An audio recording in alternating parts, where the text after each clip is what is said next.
The Charlotte Ledger Podcast is a member of the Queen City Podcast Network. This episode of the Charlotte Ledger Podcast is presented by PBS Charlotte's Unspun program, helping you learn what politicians are thinking but not saying. Hosted by former Governor Pat McCrory. Welcome to the Charlotte Ledger Podcast. I'm Steve Dunn. To find out more about the Charlotte Ledger, visit thecharlotteledger.com. I'm joined today by Meg McElwain, founder and CEO of Mitchell's House, the first of its kind nonprofit counseling center in the United States to focus on children, siblings, and parents facing pediatric medical trauma. Welcome, Meg. Thank you. I'm glad to be here. Mitchell's House is named after your son, Mitchell. Tell us about him. Mitchell was my second born son. He was born in 2012. He was healthy. He was beautiful. And when he was 3 months old, he was diagnosed with leukemia. That started a long battle. We were treated here at Novant, Hemby, in the St. Jude Affiliate Clinic. And for almost 2 years, we fought. I say we because when a family receives a life-changing pediatric diagnosis, it is the whole family that is going through it. But for 2 years, we lived in the hospital. We achieved remission. And then Mitchell relapsed near the end of his treatment, and he passed away right after his second birthday in 2014. He has been gone 12 years, which is sometimes hard to believe, but I'll see him again. He's a special kid. He had a short life, but a full life in his time. I knew you at that time. You and I met shortly before Mitchell's diagnosis. And so I experienced his life through you and your postings online. But he's still with me in a really a true sense. What I learned from Mitchell is that the natural human state is to want to live and to love and to be happy. And that came through in just his short life. That really came through in a palpable way as he's struggling through physical discomfort and the condition that he had, which I'm sure was painful and unpleasant. The human spirit shone through him in a way. And I just wanted to let you know that, frankly, because you and I have never talked about that before, but I still remember him well for those reasons. And I wonder if that spark within him is part of what still motivates you today in your work. I am a firm believer that Mitchell was sent here for a reason. His life was so fast and so short, but then at the same time, it seemed like it went on forever. I also am a believer, I'm very open about my Christian faith, but I believe that God chose me to be Mitchell's mother, and he trusted me because he knew Mitchell was going to be sick. And it was up to me on how I was going to respond. And I do feel I did everything humanly possible to help Mitchell. But in the end, it was time to let him go. It has been excruciatingly difficult to be without him since he left. But watching him suffer, especially in the end, was harder than every day I'm without him. And, Mitchell didn't know any different. I mean, he loved the hospital. He loved his nurses and his doctors. I love his nurses and his doctors. And through this work at Mitchell's House, I'm fortunately still able to be close to a lot of them. Several of them serve on my board or have served on the board in the past. But Mitchell's House, it was inspired by Mitchell's life, but it is so much bigger than me and Mitchell. So much bigger at this point. Well, let's talk about how it went, because you have made providing care and support for families who are going through what you went through your life's work now, and you feel the hand of God in that trajectory. But let's talk about what it was. When Mitchell was born, you were the head of a marketing agency. You were a marketing professional. Now you're the founder and CEO of a nonprofit that provides support and services for the families, the whole families of children who are experiencing medical trauma. So in addition to the it's a life change, right? And I wonder if you think about it in terms of the before and the after. When Mitchell was diagnosed, I was in my 10th year of business with Magnolia Marketing. And, I had built that from the ground up, and I had worked blood, sweat, and tears. And literally the day before I delivered him, I signed the biggest contract in the history of my organization. And so I went right back to work after he was born, because, you and I talked about a potential client at that time. That's how we met. But when he was diagnosed, I essentially established Mitchell's Fund within the Novant Health Foundation. It was a donor-advised fund. That was a trauma response for me. I created one of my clients because the majority of my clients with Magnolia Marketing were nonprofits or government agencies. And I am from a family of givers. It's difficult for me to take. And it's also difficult for me to ask for help. I'm getting better at it. But when Mitchell was diagnosed, we had this wonderful community support of people who wanted to donate money to support us.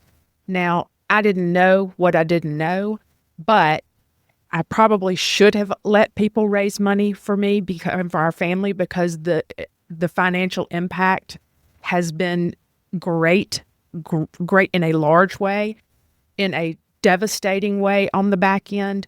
But at the time, I wanted to create a vessel that would allow people to give, and we, in turn, were giving that to other families. We were part of the Novant Health Foundation until 2019, when they said, you guys have grown so big, you really need to go out on your... Anyone at the foundation will tell you I went kicking and screaming because I had started a business with Magnolia. I had grown a business. I did not want to do another business, but I also knew that if Mitchell's Fund at the time was going to survive and do the work in mental health that we had started to do, we had started by funding a counselor position who worked within the St. Jude affiliate clinic at Novant. And now this is before COVID, before the world really started to embrace mental health and the mental health movement. But I knew if we were going to continue, I had to get our own 501c3 designation. And so we did that, and we were ready to roll out with a big luncheon, because that's what we used to do. Many people will remember. We had the luncheon at the convention center where it was a free lunch, and then we did an ask. That's when people carried checkbooks. You can't really do that model anymore. But, and then COVID happened, literally 6 weeks before our event. And so I despise the word pivot, but I pivoted like you have never seen, and leaned on my broadcast journalism degree from Ole Miss and created a virtual event, because at this point, I'm now in a position where I need to take a salary from Mitchell's house. I am a single mother to my living child, Frank. And we had essentially gone back to startup when we left the Novant Foundation. So we had a virtual event. It was successful. Fortunately, we were able to have a second virtual event during COVID. And during that time, we started to receive referrals from, we could now receive referrals from Levine Children's and Atrium, and from places outside of the oncology clinic at Novant, because we were not just tied to Novant any longer. And so I started to receive referrals for counseling for families with children who had terminal diagnosis of rare diseases. And as I got to know some of those families, it opened up a whole other segment of Pandora's box on childhood illness. And I had a hybrid model that I had built where I had gone to practitioners in the community, mental health practitioners, and I would say, hey, will you take this family and we'll just pay the bill? Now, the businesswoman in me knew that was not a sustainable model, that I needed to be able to control, if you will, capture the data so that I could write grants. And I don't need to see people's mental health case files, but I do need to see numbers. I need to see, statistics, that type of thing. And so again, I leaned on my faith. I prayed and I prayed, because again, I'm trying to decide, do I go get a job working for someone else? I've got to earn income. I've got to put a roof over my child's head. I'm running out of my reserves. And I just said, Lord, I know we are on to something. I feel it. I see you working. I see it unfolding. Show me what I should do. And one day I literally looked at my friend Sonia and said, I'm going to open a nonprofit counseling center. And she said, oh, okay. And I had that thing open in 3 months. I went to visit my minister, Dr. James Howell at Myers Park Methodist, not long after I had decided that this was what I was going to do. And he said, of course, he's playing, quote, devil's advocate. And he said, well, that's going to be hard. Well, people don't really donate space, Meg. And I finally was like, whose team are you on? And I said, this meeting's over. And I left after just about 30 minutes. And he's, James and I have a very close friendship relationship. He's been with me in the trenches. Well, he knows you're not going to be deterred, or he ought to have known it, right? Oh, absolutely. And he labeled me as ferocious not long after Mitchell died. When he was talking to somebody, he meant fierce, but it came out ferocious. They both work. I thought it was the greatest compliment. You'll take it, yeah.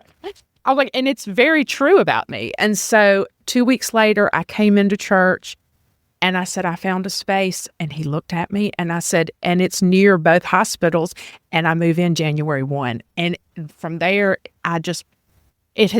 we went back to startup again. But we are doing well. We have served about 260 individuals with free counseling since we opened the doors of Mitchell's House in January of 22.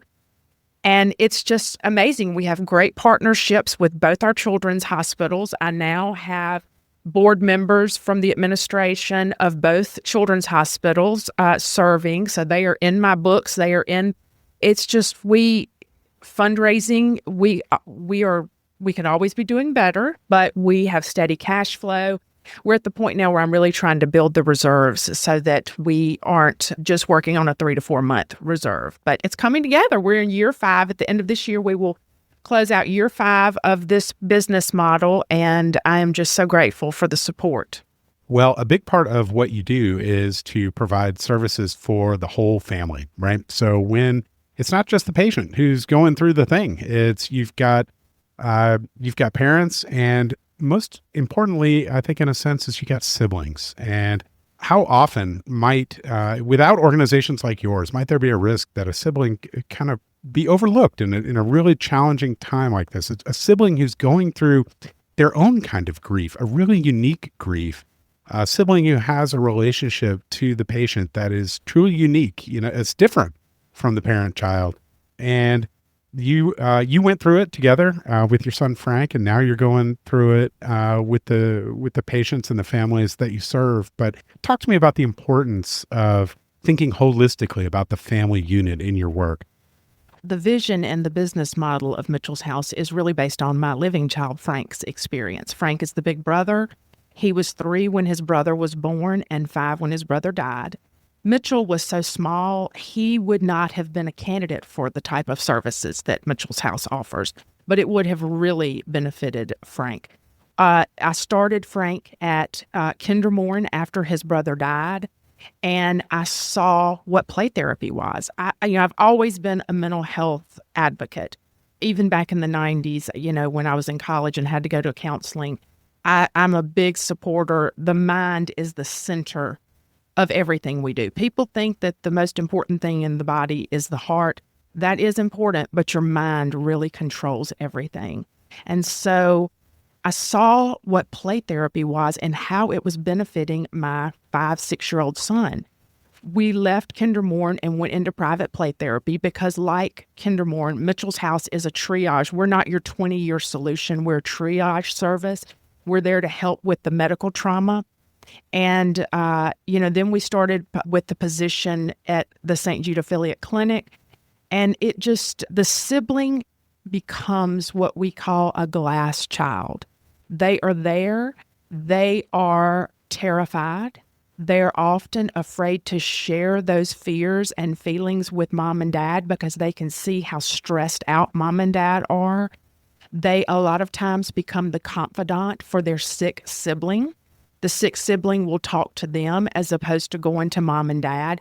So that sibling is carrying a lot on them. And we are a place that is oftentimes we see more siblings than we do sick children, because the sick children, sometimes they are not cognitively a candidate for mental health services because of their diagnosis. Other times they are receiving so many support services in the hospital. There's so many therapies, pet therapy, art therapy, that they are receiving when they are in the hospital setting. But the sibling, it's just, we had a set of twins. We have a set of twins. And the healthy sibling came in for the first time. And when he left, it was the first time he had really been put in a position where he could talk about it. And this was about his experience. And when he came out of the therapy room, he said, I want to have a sleepover at Mitchell's house. And, for an 8-year-old child, that's a huge compliment. So we're a safe space. We're a happy space. People, when I tell people what we do, they kind of, oh gosh. But yeah, it's unfortunate that the world has these type of diseases and things in it. And even more unfortunate that children are often the ones dealing with it. But we have to just be thankful that Mitchell's house exists and there is a safe place for them to come. And it really is a happy place. Let's talk about it being a happy place, right? Because this is, it's about living and going and carrying on, right? And it's okay to laugh and it's okay to enjoy yourself, right? But it must be complicated as a person who's going through it in navigating sort of what's the right way to be. How am I supposed to feel in this unprecedented situation that I never imagined for myself? What's the right amount of joy and silliness that I'm allowed to have, right? And so you've been through it yourself. Now you're working through it with others. How do you do it? I will say my licensed counselors, they do the hard work. My role is in the strategy, the business, the fundraising, the marketing. And to protect myself, I do try to stay a little bit above my families. I mean that in just separating myself with the boundary, because we are serving the family while their sick child is alive. I represent the sick child who has died. I represent those parents' worst nightmare. And a lot of times when I am in the clinic, I still office from my home because our clinic is a safe space. It's all clinic space. And we don't have guests in there. We don't do tours while we're having therapy sessions. But sometimes if I am in the clinic and I do meet a mom in particular, they'll cry and I don't know what to say. They'll cry and they'll thank me and they'll just tell me how grateful they are for this service. And I am so humbled to be able to do this work, but it's bigger than me and Mitchell. And I am building out my team so that I can continue to slowly kind of move a little bit into the background so that this is prepared to live on past me and Mitchell, because I'm not getting any younger. We'll be right back to the conversation, but first, this episode of the Charlotte Ledger podcast is presented by PBS Charlotte's Unspun program, discussing what politicians are thinking but not saying. You got started in this quite a while ago now. It's over 10 years ago now.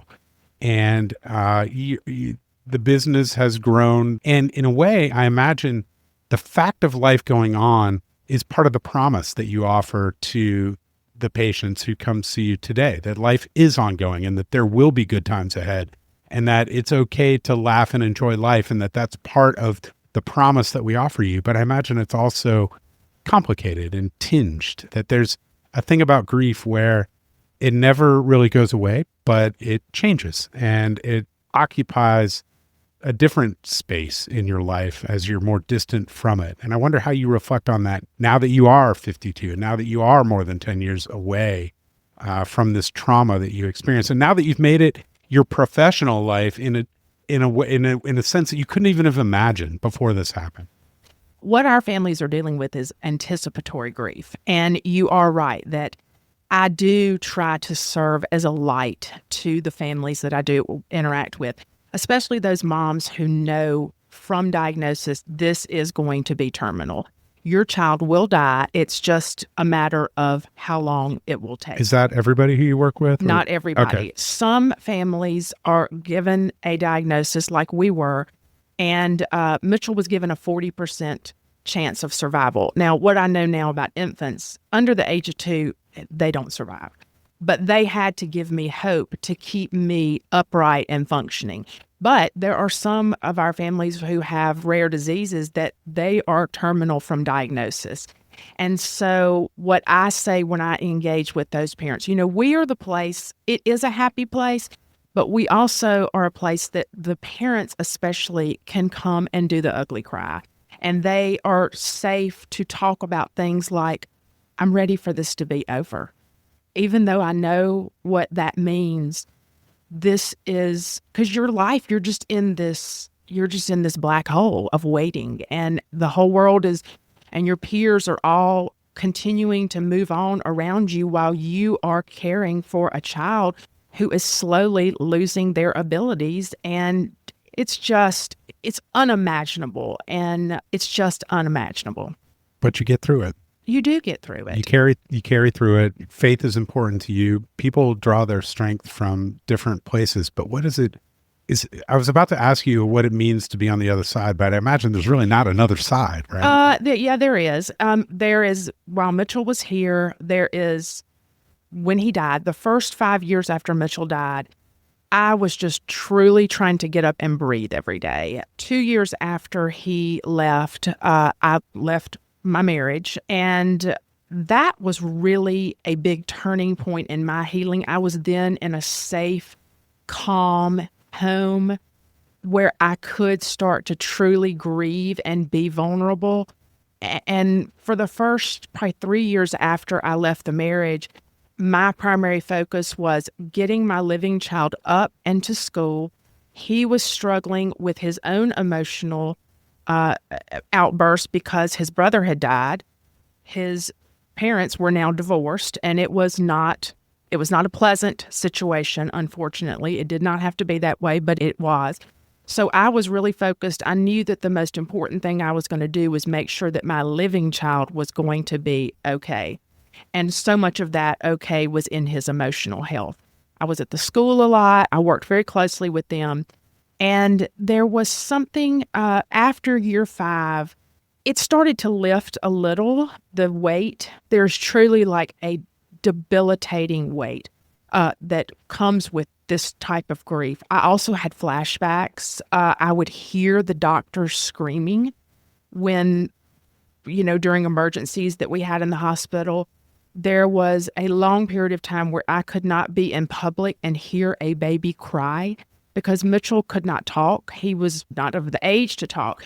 And so he cried, and his screams, and the moms out there know there are different cries. And I heard the pain cry, the distress cry. And if I was in a store after he passed, I would sometimes literally have to just put my stuff down and walk out because the physical response to that sound, it took me back. I had physical pain on the front of my body, which is known as the empty arms syndrome, which a lot of mothers who lose infants early, in the child's life have, because Mitchell never left my arms. I mean, I held him. He was, he didn't move around a lot by himself. He did walk and he was able to run, but when we were in the hospital, he was hooked up to an IV machine. And so he knew exactly how far he could get with that cord. I'm telling you, he had the best personality. That's my favorite picture of him is when he's running down the hall with the IV, with the thing on the stick, and he's running on the wheels, and he's looking back and he's smiling at you like, I got to go. He loved his nurses. I would tease the nurses. I was like, this child is going to have a thing for older women because he loves y'all. I mean, and he was just such a little flirt, and he knew that we were all, he was just this beautiful light. But when in the end, and James Howell, Dr. Howell was there with me, I just said, God has got to work a miracle or thy will be done, because I cannot watch this anymore and he cannot do this anymore. And I'm ready. I don't want it to be this way, but it's time. And thankfully, it wasn't much longer. But, there was something, again, about year 10. It was like there was this breakthrough at year 10. And I really am in a good place now. I feel like emotionally I'm healthy. My living child has had a rough year with his mental health. He's a junior. And We spent some time at Hopeway this year. Cannot say enough good things about their teen program. Highly support them, and there is no shame in seeking mental health care. But one of the things that came out once Frank became partially, he would go during the day and then come home at night, but was that he had never really grieved his brother. I thought all the counseling he had done through elementary was for his brother, but really that was so focused on the divorce. My living child has been through a lot, but he is an amazing human. He is very empathetic. He can communicate with grown-ups in a way that some grown-ups can't. He is awkward among his peers, as most 17-year-olds are, but he wants to be a minister. And I just could not be more proud of Frank. But yes, he's just been dealing with a lot of his grief here lately. But it's his turn. Is part of what your counselors and your therapists at Mitchell's house working with families, is the strain on the marriage one of the areas that you talk to people about or prepare them for? We do not do marriage counseling. Issues within the marriage do come up, but we really try at Mitchell's house to focus on the individual parent. We will do some counseling with them together to help them, but if it is advanced enough to need a true family or marriage counselor, we will refer them to a higher level of care.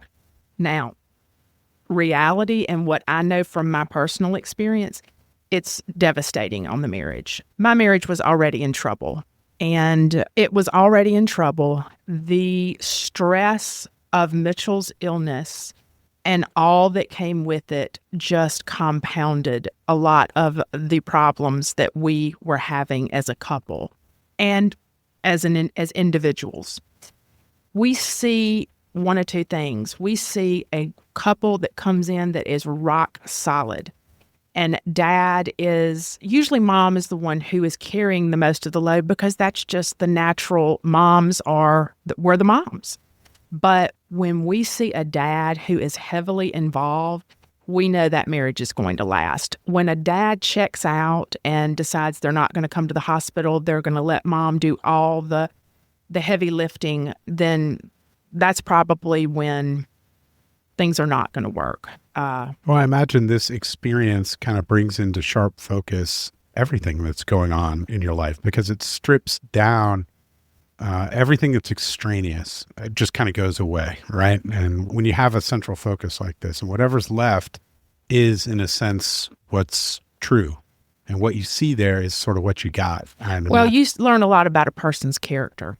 And that also is in the people who come to support you, or in your people who already are supporting your friends. The parents either step up and make things happen, or they step back and they run from the problem.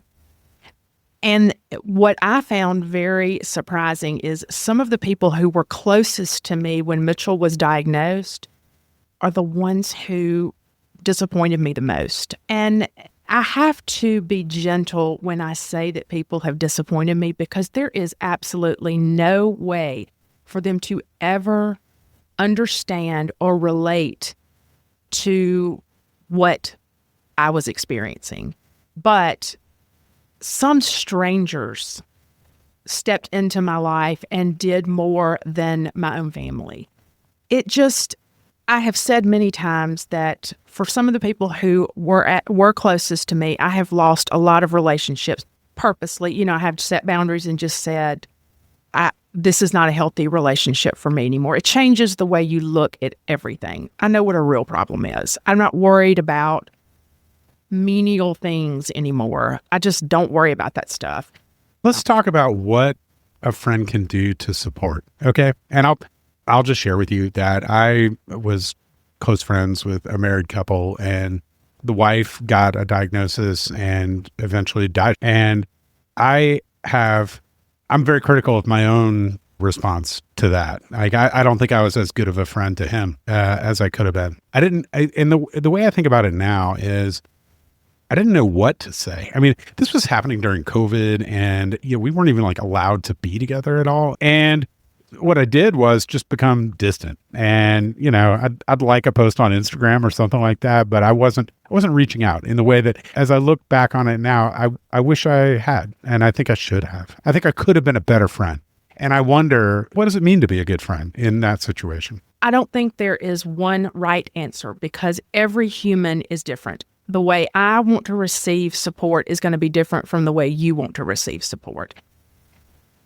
So I don't know that there is this magic answer of how to be a good friend to someone who is in a traumatic. I think one thing is just to show them grace. Realize that they are probably going to have major meltdowns on you, and especially if you're close enough, and just show them grace. Taking meals is always good, but then that became overwhelming for us because we had such a support of the meal train that we could not eat all the food, and then you start to feel guilty. So this is what I've heard is that you can sort of overwhelm people. You can overwhelm. And the other thing you could do is, the other thing I've heard is that if you go to somebody and say, like, just let me know what I can do. Oh, that's the worst. Yeah, all that Or does how is can I like, help you? that like puts the burden on the grieving person to come up with some way that you can be helpful, right? And so this is all part of the reason. Of course, my solution to that was just like, well, I'm just going to back away, right? And that's probably not the right answer either. I've heard that maybe, I don't know, I've heard maybe like offering a couple of alternatives, like I can do this for you, I can do that for you, or I can just stay out of your way. Like what's best for you might be one approach. Well, I think, what you got to realize is whatever's going on in their home is stressful. And because I had someone say, I want to come do your laundry once a week. Well, I don't really want somebody in all my personal things. And it's just, gift cards are amazing because then they can use that when they are ready. Depending on the family's situation, especially if it's a pediatric diagnosis or if it's an adult diagnosis where one person is no longer able to work, financial contributions are helpful. If you just don't know what to do, send a card. I had one friend who decided she was going to send me a text every Monday. And it just became so stressful for me. And I knew she meant well, but I was dealing with so many missiles every day in the hospital of trying to fight with Mitchell. And it was just so intense on some days. We weren't just hanging out watching TV. I mean, like we had doctors in and out, tests in and out, chemo being run. It was pokes, pricks, all kinds of things. And so the phone calls, the text, and then you expecting a thank you note. Don't expect a thank you note because I didn't have time to even be with my healthy child, much less sit and write thank you notes. And I am a thank you note kind of girl. But it's just, you have to really limit your expectation of what your role should be and decide, is my desire to help about me or is it about them? Because sometimes people can make their desire to help or to support, it becomes more about their need than the family's need. It's just, I don't know that there is really a right or wrong answer. Look for a group that is already supporting them. If, let's say, there is a nonprofit that is providing services to this family, make a donation and let the family know, hey, I've made a contribution, to help you guys through this nonprofit that I know is bringing you meals, is providing counseling, whatever it may be. Let's talk about you and where you are in your life and your career. You're proudly over 50, been through a lot. You've done a lot. You've built 2 businesses now, or 2 companies, I guess I should say. You've come through a process of grieving that is in some sense ongoing, but that at the same time you do feel as though you're over the hump in a way. How do you feel about where you are now, and what do you think the future holds? I am happier in my life than I have maybe ever been for several reasons. I wake up every day and give thanks for my calm and peaceful home and my safe home.